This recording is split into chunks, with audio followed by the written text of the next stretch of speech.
I don't think any of the other cartoon shows were linked, other than like some kind of crossover event that Cartoon Network did. Like where they would have like it wasn't even like an actual show. It was like the little like uh uh network ID kind of things, where they would have like all the cast members, all the different shows, like walking around behind backstage and stuff, and they all were friends and knew each other, like.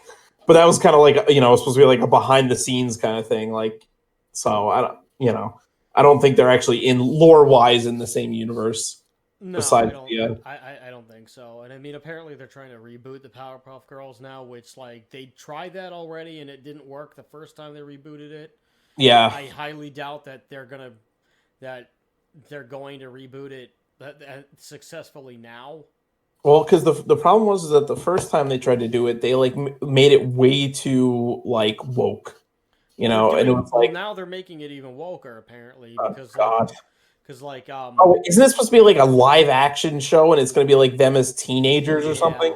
yeah Yeah, it's supposed to be that, and like Buttercup is inexplicably black, yeah. which like I don't care if you want to do that, fine, but but like why did you make the sassy one the black character?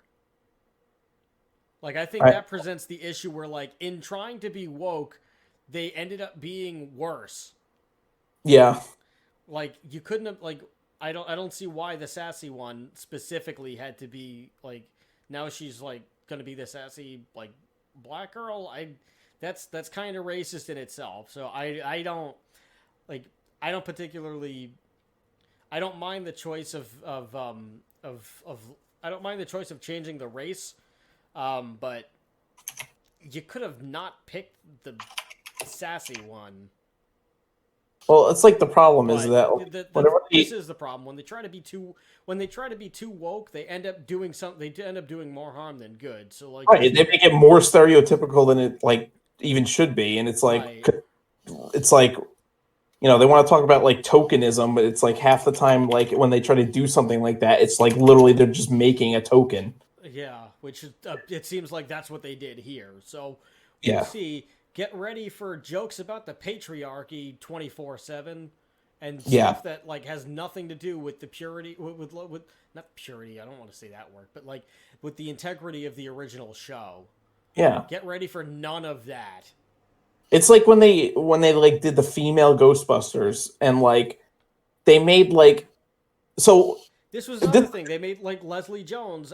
right. Why did they make her like uber sassy and like uber stereotypical?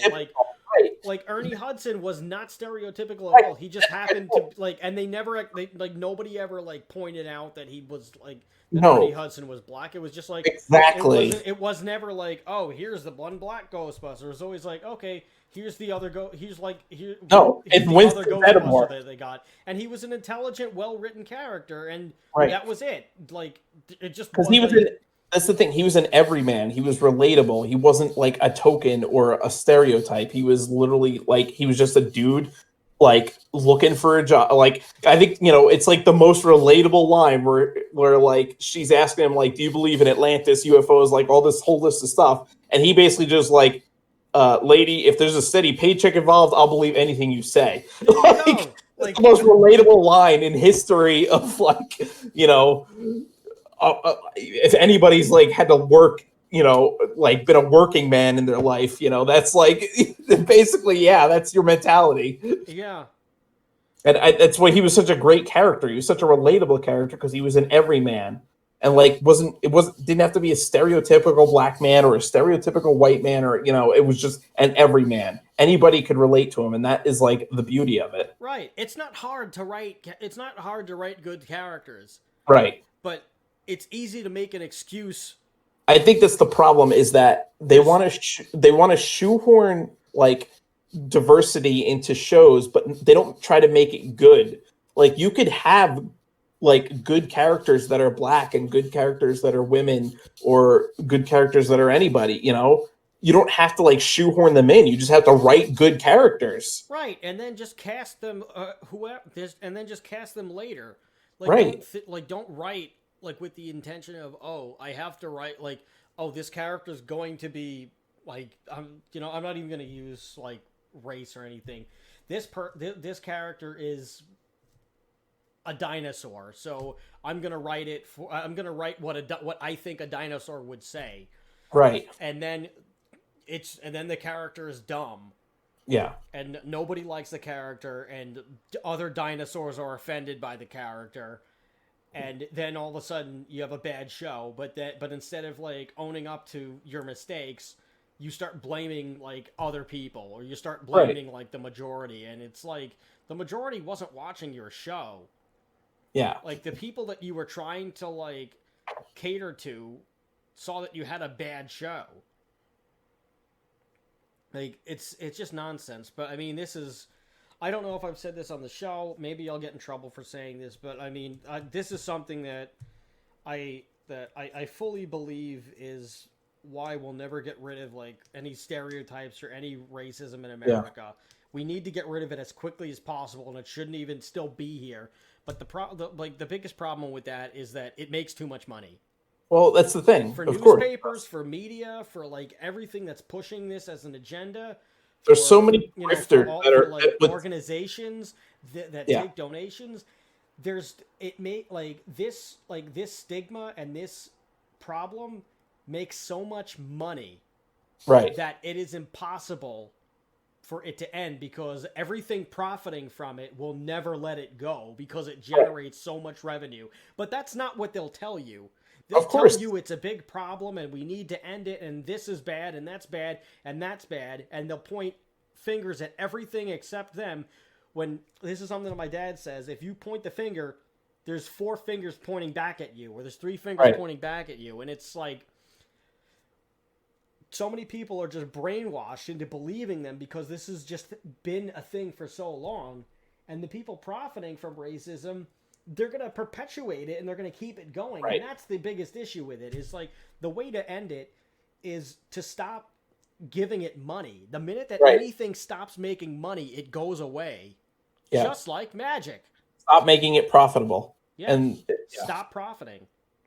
Well, it goes to show the only color that really matters in this country is green. Of course. And it's, social media is a huge part to blame too, because social media really pushes this like, oh yeah.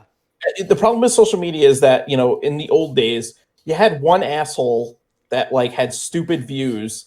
They would go on the street corner and yell on a soapbox and like maybe like reach like 100 people, right? Now that same asshole goes on Twitter and makes a post and 40,000 people see it. That's the problem, is that you have like, and it's people not even just they also have ways of getting it out. Right. Well, and that's the thing. Like, I can say it. It's like I can say it, and if I have some money at my disposal, I can pay the social media platform to push it, and each dollar that I add to that, it pushes it further, and more people see it, and then eventually it'll just have a place, and it'll like gain traction if I pump enough money into it. Well, it's like people now with extremist fringe beliefs are like at the forefront of the conversation because like of social media, because like I said, like that guy that now would maybe like reach 100 people in like 100 years ago because they were just screaming on a street corner with a bullhorn. Now like again has a friggin' huge like audience that they could talk to, and people are like, oh yeah, I kind of agree with that, and like so they get roped in, and then it's like, and that's the problem, and I don't know. They hook you and you go down a rabbit hole, and then it's hard to get out of that. And then you're in an echo chamber of like other people that say the same thing, and all you hear is the same thing. And the way social media algorithms is designed is so you only see what it's in your echo chamber to keep reinforcing your beliefs and like not challenging your beliefs. And that's the problem with cancel culture now, is that like we should be bringing like all beliefs to the like.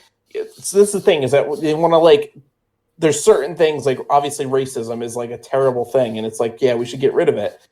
Their answer is to just like honestly, it should have ended at the civil rights movement. It should have the problem is that like instead of taking racist ideas and like showing them how bad they are by like, okay, let's openly debate, let them say what they have to say, and then we'll say, well, here's the rebuttal to that, and that it's obviously people will be like, well, yeah, that's right. Like it's stupid. Like it's a stupid idea. Well, now all of a sudden it's like, no, just cancel it and pretend it doesn't exist.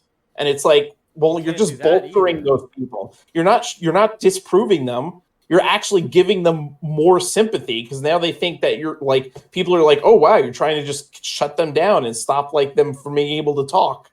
And it's like you're not helping the situation by just like censoring and like deleting it and pretending it's not there. It's like, no, let them say their bad ideas so that they can be disproved publicly. Right. But it makes too much money. Anyway, let's end on a happy note. Yes. Ed, and Eddie was actually, it actually happened on a dare.